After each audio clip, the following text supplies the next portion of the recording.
अस्सलाम वालेकुम, this is Mohammad Usman और आज हम ऑर्गेनिक केमिस्ट्री का एक बहुत ही इंटरेस्टिंग चैप्टर स्टार्ट करने जा रहे हैं जिसका नाम है अल्कोहल, फिनोल एंड ईथर। और इस चैप्टर पे आज का जो हमारा टॉपिक होगा वो होगा इस चैप्टर का थोड़ा सा इंट्रोडक्शन और फिर हम बात करेंगे अल्कोहल की और इसकी क्लासिफिकेशन की। ठीक है, तो स्टार्ट करते हैं आज का हमारा टॉपिक जिसका नाम है अल्कोहल, फिनोल एंड ईथर का इंट्रोडक्शन। तो सम टाइम बच्चों हम अल्कोहल, फिनोल और ईथर को वाटर का डेरिवेटिव भी बोल देते हैं। ठीक है, कि ये जो तीनों हैं वो क्या है, वाटर का डेरिवेटिव है। कैसे? वाटर का फार्मूला आपके सामने लिखा है H2O और इसकी जो शेप होती है वो वी शेप होती है या आप कह लो कि बेंट ज्योमेट्री होती है इसकी। अब आप क्या करो, अगर इसका एक H रिप्लेस कर दो, इस H को रिप्लेस करके यहाँ पे कोई R ग्रुप जोड़ दो तो ये आपके पास क्या होगा, तो ये जो क्लास आपके पास करनी है इसका नाम होगा अल्कोहल क्लास। ठीक है, इस तरह से अगर आप इसी H को रिप्लेस कर दो किसी फिनाइल ग्रुप के साथ, ठीक है ना, एरोमेटिक ग्रुप के साथ, एरोमेटिक रिंग के साथ, तो क्या होगा, इस क्लास का नाम जो होगा फिर फिनोल। ठीक है, इसी तरह अगर आप इस वाटर के जो H है इन दोनों H को रिप्लेस कर दो किसी R ग्रुप के साथ, ठीक है, किसी R ग्रुप के साथ अगर आप इसको रिप्लेस कर दोगे तो क्या होगा, फिर इस क्लास का नाम हो जाएगा ईथर। ठीक है, तो ये तीन क्लासें, क्योंकि वाटर जैसे इनकी शेप होती है इसीलिए सम टाइम को क्या बोलते हैं, वाटर्स के डेरिवेटिव। ठीक है ना, ये क्या है, वाटर के डेरिवेटिव है। अब ये जो R ग्रुप है और ये जो PH मैंने लिखा है ये क्या चीज़ें होती हैं, तो R ग्रुप का आपको पता ही होगा ना, आपको पता है कि जब हम क्या करते हैं किसी अल्केन के अंदर से, किसी अल्केन के अंदर से H को रिप्लेस कर देते हैं, किसी भी H को, किसी भी एक H को रिप्लेस कर देंगे, वैलेंसी हो जाएगी खाली, तो ये चीज़ आपकी बनेगी CH3 और ये वैलेंसी होगी खाली। तो बच्चे ये क्या था, ये क्या था, इसको मैं थोड़ा सा इधर लिख देता हूँ CH3 और ये हो गया हमारे पास -H। ठीक है, पॉजिटिव। ये चीज़ क्या थी, मीथेन, ये क्या था, मीथेन था, और ये क्या बना है, मिथाइल। ठीक है, जब एक H को आपने निकाल देना है तो एन की जगह पे आपने करना है, इस एन की जगह पे आपने YL को ऐड कर देना है। ठीक है, एक को हटा के वहाँ पे YL लगा देना, तो ये आपके पास बन गया ग्रुप, मुझे बन गया, इसका नाम क्या होगा, मिथाइल। तो हम जनरली इस R ग्रुप को अल्काइल बोलते हैं कि हमने इसको किसी अल्केन के अंदर से, किसी अल्केन के अंदर से -H पॉजिटिव किया है तो हमारे पास क्या बनेगा, अल्काइल ग्रुप बनेगा। ठीक है, -H लिया है तो हमारे पास क्या बनेगा, अल्काइल ग्रुप बनेगा। ठीक है, तो इस तरह से आप R ग्रुप को जनरली अल्काइल कह देते हो और ये आपका वेरी कर सकता है कि आपने कितनी कार्बन वाले से हाइड्रोजन को निकाला है। ठीक है, जैसे आपने 2 कार्बन में से कोई एक हाइड्रोजन को निकाला है तो इसका मतलब कि वो ग्रुप क्या होगा, इथेन से इथाइल। इस तरह अगर आपने 3 कार्बन वाली से ग्रुप को निकाला है तो इसका नाम क्या होगा, प्रोपाइल। अब 3 कार्बन वाली को देखना जरा, ये होगी। ठीक है, अब यहाँ से भी H निकल सकता है और यहाँ से भी निकल सकता है, इस कार्बन से निकले या इस कार्बन से निकले, बात एक ही है। मतलब अगर इससे निकलेगा तो आप इसको 1 कह दो, इसको 2 कह दो, इसको 3 कह दो, अगर इससे निकलेगा तो इसको 1 कह दो, इसको 2 कह दो, इसको 3 कह दो। ठीक है ना, यहाँ से निकलेगा बात एक है, यहाँ से निकलेगा बात एक है, लेकिन अगर यहाँ से निकले तो बात एक नहीं है, फिर 2 बातें हो जाएंगी। और अगर ये वाला बच्चों H निकला है तो मतलब फिर इसकी वैलेंसी खाली हुई है और ये CH3 और ये CH3 हो गया है ना, तो इसको बोलोगे आप आइसोप्रोपाइल। तो सेंटर में से H निकलेगा इसको बोलोगे आइसोप्रोपाइल ग्रुप, और जब यहाँ से निकलेगा फिर वो क्या होगा, प्रोपाइल भी होगा। ठीक है, तो ये R जो था उसका भी आपको मैंने निकाल दिया है, और ये हमेशा क्या होगा, ये एरोमेटिक कभी भी नहीं होगा। ठीक है ना, ये एरोमेटिक कभी नहीं हो सकता। ठीक है ना, अगर एरोमेटिक हो गया तो फिर वो आपकी क्लास क्या होगी, फिनोल हो जाएगी। ठीक है ना, अल्कोहल नहीं रहेगी। अब एरोमेटिक का मतलब ये नहीं है कि इसमें कोई भी एरोमेटिक नहीं होना चाहिए, मतलब ये मैं अल्कोहल को भी बताने वाला हूँ तो भी ये मेरे पास बच्चों OH ग्रुप लगा हुआ है, हाइड्रोक्सी ग्रुप इसको बोलते हैं। ठीक है ना, अल्कोहल ग्रुप भी कहते हैं, हाइड्रोक्सी इसका नाम है। हाइड्रोक्सी किसी कार्बन के साथ लगा हुआ है और वो जो कार्बन है वो किसी एरोमेटिक रिंग के साथ अटैच है।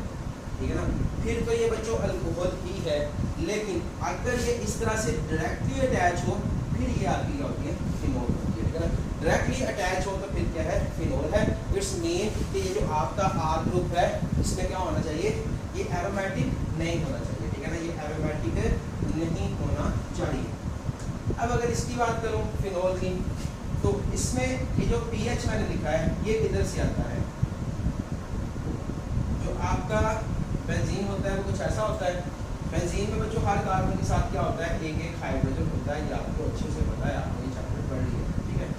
हर कार्बन के पास होता है एक हाइड्रोजन।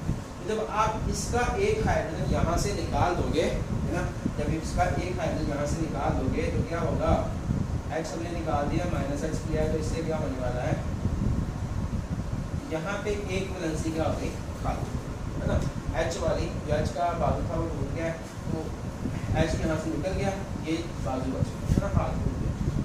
तो इससे क्या हुआ है, ये जो ग्रुप था, ठीक है ना, ये शुरू में बेंजीन थी, अब इस ग्रुप का जो नाम होगा बच्चों वो होगा फिनाइल, ठीक है, इसका नाम क्या होगा, फिनाइल ग्रुप, ठीक है, इसका नाम क्या होगा, फिनाइल। और अगर इस ग्रुप से directly hydroxy OH group attach होगा तो ही आपकी फिनोल होगी, ठीक है ना, डायरेक्टली अटैच होना शर्त है फिनोल के लिए, अगर डायरेक्टली अटैच होगा तो फिनोल होगा, नहीं तो नहीं होगा। मसलन अगर आप देखो इसको कि मैं ऐसे लिखूं, ये मेरे पास C है, H2 कर दूं इसको और ये OH कर दूं, ठीक है, यहाँ पे OH क्या है, कार्बन CH2 के साथ अटैच है और वो कार्बन इस रिंग बेंजीन रिंग के साथ अटैच है, ठीक है ना, तो ये फिनोल नहीं होगा, फिर ये क्या होगा, अल्कोहल होगा, ठीक है। अल्कोहल के लिए शर्त क्या है कि कम से कम जो आपका हाइड्रोक्सी ग्रुप लगा हुआ है ना वो क्या है, एलिफेटिक कार्बन के साथ होना चाहिए, ना कि एरोमेटिक कार्बन के साथ, और अगर वो एरोमेटिक के साथ है तो फिर वो क्या होता है, फिनोल, और अगर वो एलिफेटिक के साथ है तो क्या होता है, अल्कोहल, ठीक है, ये इनमें थोड़ा सा डिफरेंस है। अब नेक्स्ट हम बात करते हैं ईथर की।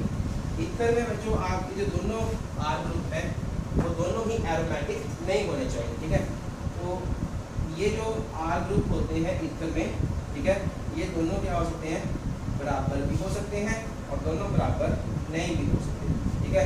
R ग्रुप बराबर का मतलब सपोज कि मेरे पास मिथाइल था, ठीक है ना, तो दोनों तरफ आप मिथाइल भी जोड़ सकते हो, तब भी ये ईथर ही होगी, यानी कि O के दोनों साइडों पे अगर कोई R ग्रुप लगे हुए हैं तो वो आपके पास क्या होती है, ईथर होती है ना। जैसे ये सिमेट्रिकल भी हो सकते हैं एक जैसे, और अनसिमेट्रिकल डिफरेंट कैसे होंगे, आप इसको करते हो C2H5, ये क्या हो जाएगी, इथाइल मिथाइल ईथर, और अगर यहाँ पे मिथाइल था तो उसको बोलते हैं डाई मिथाइल ईथर। इसी तरह से अगर इसको मैं C2H5 कर दूँ तो ये क्या हो जाएगी, डाई मिथाइल ईथर हो जाएगी, ठीक है। तो ये था इसका थोड़ा सा इंट्रोडक्शन जिसमें हमने अल्कोहल को, फिनोल को और ईथर को डिस्कस किया, ये होती क्या है और इनको वाटर के डेरिवेटिव भी कहा जाता है। इसी तरह से जो आपके पास अल्कोहल है, ठीक है ना, अल्कोहल जो है बच्चों इसको हाइड्रोक्सी डेरिवेटिव ऑफ अल्केन भी कह सकते हो आप, ठीक है ना, हाइड्रोक्सी डेरिवेटिव ऑफ अल्केन भी बोल सकते हो और इसको हाइड्रोक्सी डेरिवेटिव ऑफ बेंजीन भी कह सकते हो, ठीक है ना, हाइड्रोक्सी डेरिवेटिव ऑफ अल्केन होते हैं हमारे पास क्या, अल्कोहल, ठीक है, और फिनोल क्या होते हैं उसी तरह से हाइड्रोक्सी डेरिवेटिव्स ऑफ बेंजीन, ठीक है, ये आपके पास क्या होती है, फिनोल होती है, ठीक है। Hydroxy derivative of alkane is called alcohol and hydroxy derivative of phenol benzene is called phenol, ठीक है। तो अब हम चलते हैं अपने नेक्स्ट टॉपिक की जानब जो कि है अल्कोहल। यहाँ से अब हम अल्कोहल को ज़्यादा डिस्कस करेंगे, उसके बाद अल्कोहल के रिएक्शन, उसकी प्रिपरेशन वगैरह के बाद हम बात करेंगे फिनोल की, और फिर इसी तरह फिनोल को खत्म करने के बाद वो डिस्कस करेंगे। तो अल्कोहल में अगर आप देखो तो जो आपकी अल्काइल चेन है, ठीक है, सपोज कि ये एक अल्काइल चेन है या कह लो कि ये अल्केन है, ठीक है, इसका कोई H रिप्लेस करके आप हाइड्रोक्सी जोड़ सकते हो, कम से कम अगर एक भी हाइड्रोक्सी आ गया, ठीक है ना, तो आपकी जो क्लास होगी वो क्या होगी, अल्कोहल क्लास होगी, ठीक है, आपकी जो क्लास होगी वो क्या होगी, अल्कोहल क्लास होगी। अब ये एक भी हो सकता है और ये 2 3 भी हो सकते हैं, 4 भी हो सकते हैं, 5 भी हो सकते हैं। जैसे ये देखो मैंने यहाँ पे लगाया है सिर्फ एक ही हाइड्रोक्सी ग्रुप, तो ये बच्चों आपके पास क्या था, मिथाइल, और ये क्या है, हाइड्रोक्सी, ठीक है, तो इसका नाम हमने रखा हुआ है मेथनॉल इसको कहते हैं और इसको मिथाइल अल्कोहल भी कहते हैं, ठीक है ना। ये आपके पास ग्रुप क्या होता है, मिथाइल और हाइड्रोक्सी को हम क्या बोलते हैं, अल्कोहल ग्रुप।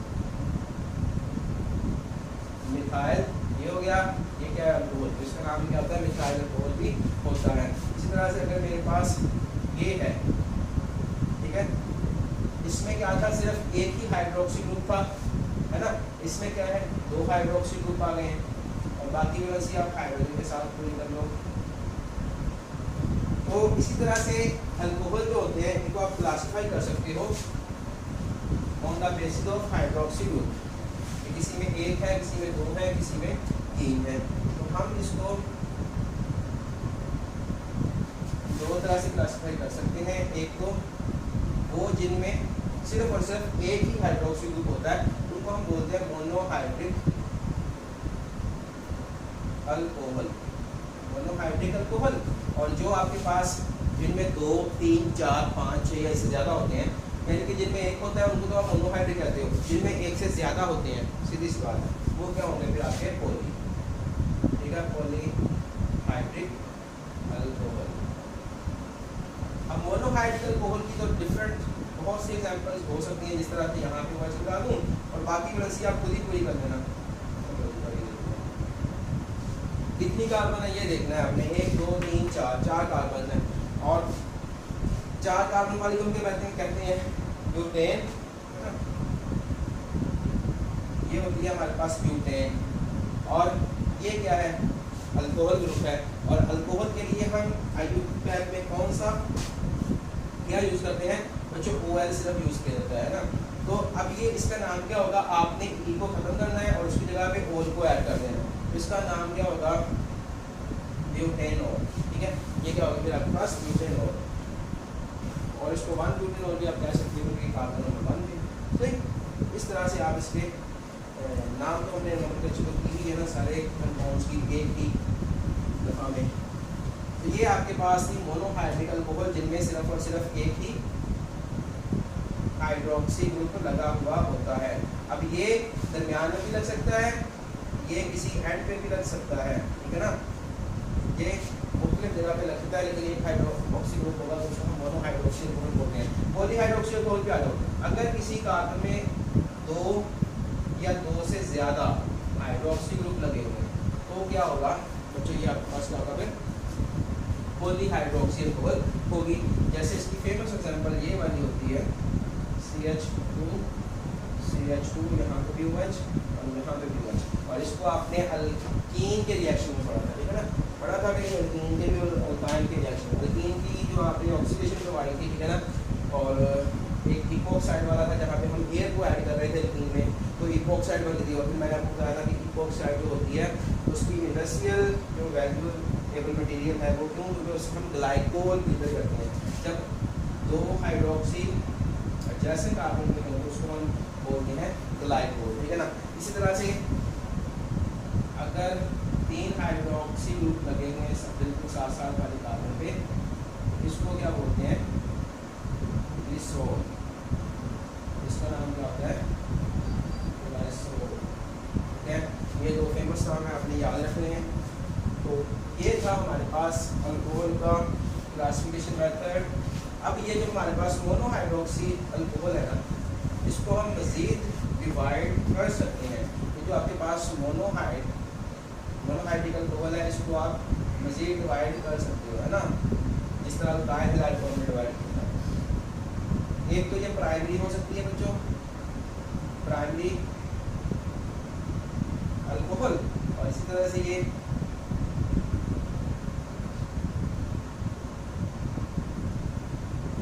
सेकेंडरी अल्कोहल हो सकती है, ठीक है। इसी तरह से टर्शरी भी हो सकती है,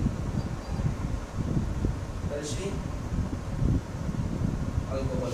हमने अल्काइल वाला चैप्टर पढ़ लिया, हमने वहाँ पे बात की थी प्राइमरी कार्बन कौन सी होती है, सेकेंडरी कार्बन कौन सी होती है, टर्शरी कार्बन कौन सी होती है। तो अगर आपका हाइड्रोक्सी ग्रुप या अल्कोहल ग्रुप प्राइमरी कार्बन के साथ जुड़ा हुआ है तो वो क्या होगी फिर, प्राइमरी अल्कोहल कहलाएगी। इस तरह से अगर आपका हाइड्रोक्सी ग्रुप सेकेंडरी कार्बन के साथ जुड़ा हुआ है तो वो सेकेंडरी अल्कोहल कहलाती है। इस तरह अगर आपका हाइड्रोक्सी ग्रुप टर्शरी कार्बन के साथ जुड़ा हुआ है तो वो क्या कहलाती है आपके पास, टर्शरी अल्कोहल। अब मैं आपको इनकी एग्जांपल्स दे देता हूँ, फिर हम नेक्स्ट मूव करेंगे प्रिपरेशन की तरफ। प्राइमरी अल्कोहल देखो, इसको आप 1 डिग्री अल्कोहल भी कहते हो, मैंने 1 डिग्री 4 डिग्री ये क्या होती है कि जिस कार्बन के साथ आपका फंक्शनल ग्रुप हो, ठीक है, ये कार्बन है जिसके साथ फंक्शनल ग्रुप क्या है, अब अल्कोहल है, ठीक है, और ये कार्बन अगर किसी एक कार्बन के साथ मजीद अटैच है तो इसको हम कहते हैं क्या, प्राइमरी अल्कोहल। बस सिंपल सी है।